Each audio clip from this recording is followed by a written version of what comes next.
जय गुरु जी, शुक्राना गुरु जी। जय गुरु जी संगत जी। आज हम गुरु जी की असीम कृपा से श्री शिव महापुराण की रुद्र संहिता के सती खंड का 8वां अध्याय सुनेंगे। ओम श्री गणेशाय नमः। ओम श्री गणेशाय नमः। गुरुर्ब्रह्मा गुरुर्विष्णु गुरुर्देवो महेश्वरः। गुरुर्ब्रह्मा गुरुर्विष्णु गुरुर्देवो महेश्वरः। गुरुर्साक्षात् परब्रह्म तस्मै श्री गुरवे नमः। गुरुर्साक्षात् परब्रह्म तस्मै श्री गुरवे नमः। कामदेव के सहचर वसंत के आविर्भाव का वर्णन। सूत जी बोले, प्रजापति ब्रह्मा जी का यह वचन सुनकर प्रसन्नचित्त हो नारद जी उनसे कहने लगे। नारद जी बोले, हे ब्रह्मा, हे विधे, हे महाभाग, हे विष्णु शिष्य, हे महामते, पर तत्व के प्रकाशक तथा शिव भक्त आप धन्य हैं। हे धर्मज्ञ, आपने अरुंधति की तथा पूर्व जन्म में उसकी स्वरूप भूता संध्या की बड़ी उत्तम दिव्य कथा सुनाई, जो शिव भक्ति की वृद्धि करने वाली है। अब आप शिव का परम चरित्र, जो संपूर्ण पापों का विनाशक है तथा मंगल को प्रदान करने वाला है, उसे सुनाइए। जब काम ने प्रसन्न होकर रति को प्राप्त कर लिया और ब्रह्मा तथा उनके मानस पुत्र चले गए तथा संध्या तप करने चली गई, उसके बाद क्या हुआ? सूत जी बोले, इस प्रकार आत्म तत्वज्ञ देव ऋषि नारद का वचन सुनकर अत्यंत प्रसन्न हो ब्रह्मा जी यह बात कहने लगे। ब्रह्मा जी बोले, हे नारद, हे विप्रेंद्र, शिवलीला से परिपूर्ण अब उस महान कल्याणकारी शिव चरित्र को सुने। आप धन्य हैं, क्योंकि आप शिव जी के भक्त हैं।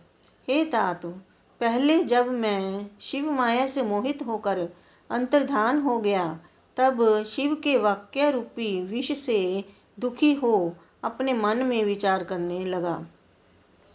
शिव माया से मोहित हुआ मैं बहुत देर तक अपने चित्त में विचार करके उनसे जिस प्रकार ईर्ष्या करने लगा, उसे आपसे बताता हूँ, सुनिए। तत्पश्चात मैं वहाँ पहुँचा जहाँ दक्ष आदि स्थित थे, और वहाँ रति सहित कामदेव को देखकर मैं कुछ मदमत हो गया। हे नारद, दक्ष तथा अपने अन्य मानस पुत्रों से प्रीतिपूर्वक बातचीत करके शिव माया से विमोहित मैं इस प्रकार उनसे कहने लगा। ब्रह्मा जी बोले, हे दक्ष, हे मरीचि आदि पुत्रों, मेरी बात सुनो और उसे सुनकर मेरे कष्ट को दूर करने का उपाय करो। स्त्री के प्रति मेरी अभिलाषा देखकर महायोगी शिव ने मेरी निंदा की और उन्होंने मुझे तथा तुम लोगों को बहुत फटकारा। उसके कारण मैं दुख से संतप्त हूँ और कहीं भी मुझे चैन नहीं मिलता। अतः जिस प्रकार वे भी स्त्री को ग्रहण करें, वह यत्न करो। जब वे स्त्री को स्वीकार करेंगे, तभी हमारा वह दुख दूर होगा। किंतु विचार करने पर मैं समझता हूँ कि यह कार्य बड़ा ही कठिन है। जब उन्होंने मुनियों के समक्ष ही मेरे कांता परिग्रह की अभिलाषा मात्र से मुझे धिक्कारा, तो वे स्वयं किस प्रकार स्त्री ग्रहण करेंगे? इस त्रिलोक में कौन सी ऐसी स्त्री है जो उनके मन में विराजमान होकर उन्हें योग मार्ग से हटाकर मोह में डाल सकती है? कामदेव भी इन्हें मोहित करने में समर्थ नहीं है, क्योंकि वे परम योगी हैं और स्त्रियों के नाम को भी सहन नहीं कर सकते हैं। जो प्रसंग के द्वारा भी स्त्री का नाम कदापि नहीं सहन कर सकता, तो भला वह वाणी से स्त्री ग्रहण कर किस प्रकार सृष्टि कार्य में प्रवृत्त हो सकता है। इस पृथ्वी में बड़े बड़े देवता भी माया के बंधन में पड़े हुए हैं। जो बचे हुए हैं वे विष्णु के बंधन में बंधे हैं और कुछ देवगण शंभु के उपायों से आबद्ध हैं। संसार से विमुख तथा एकांत वैरागी सदाशिव के अतिरिक्त और कौन है जो ऐसा दुष्कर कार्य कर सकता है। इस प्रकार दक्ष आदि पुत्रों से कहकर रति सहित कामदेव को वहां देखकर मैं आनंद पूर्वक उनसे कहने लगा। ब्रह्मा जी बोले, मेरे श्रेष्ठ पुत्र, हे कामदेव, तुम सभी प्रकार से सबको सुख देने वाले हो। हे पितृवत्सल, तुम अपनी पत्नी सहित प्रसन्नता पूर्वक मेरी बात सुनो। हे मनोभव, तुम अपनी इस सहचारिणी स्त्री के साथ जिस प्रकार शोभा पा रहे हो और यह भी वैसे ही तुम्हें पति रूप में प्राप्त कर अति शोभित हो रही है। जिस प्रकार महालक्ष्मी से भगवान विष्णु तथा विष्णु से महालक्ष्मी एवं जिस प्रकार रात्रि से चंद्रमा एवं चंद्रमा से रात्रि सुशोभित होती है, उसी प्रकार तुम दोनों की शोभा है और तुम्हारा दाम्पत्य भी अलंकृत है। इसीलिए तुम इस जगत को जीतने वाले विश्व केतु होगे। हे वत्स, तुम संसार के हित के लिए महादेव को मोहित करो, जिससे प्रसन्न मन वाले शंकर शीघ्र विवाह करें। निर्जन स्थान में, उत्तम प्रदेश में, पर्वत पर अथवा तालाब के तट पर जहाँ भी शिवजी जाएं, वहीं तुम अपनी पत्नी के साथ जाकर इन जितेंद्रिय तथा स्त्री रहित शंकर जी को मोहित करो। इस संसार में तुम्हारे अतिरिक्त और कोई दूसरा इनको मोह में डालने वाला नहीं है। हे मनोभव, शंकर जी के अनुराग युक्त हो जाने पर तुम्हारे भी शाप की शांति हो जाएगी। अतः तुम अपना हित करो।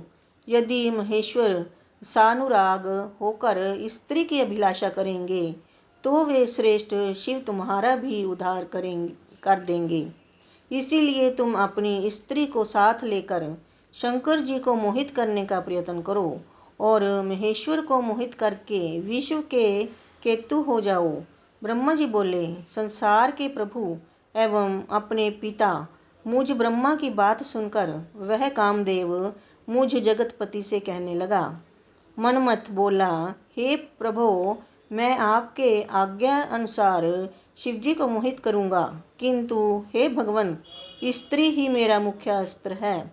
अतः शंकर जी के योग्य स्त्री का निर्माण कीजिए, जो मेरे द्वारा शिवजी को मोहित करने पर उनका पुनः मोहन कर सके। हे धाता, इसका उत्तम उपाय अब कीजिए। ब्रह्मा जी बोले, कामदेव के इस प्रकार कहने पर मैं प्रजापति ब्रह्मा अपने मन में विचार करने लगा कि किस प्रकार की स्त्री से शिवजी को मोहित किया जाए। इस प्रकार चिंता में निमग्न हुए मुझसे जो श्वास निकला, उसी से पुष्प समूहों से विभूषित वसंत उत्पन्न हुआ। उसके शरीर की कांति लाल कमल के समान थी।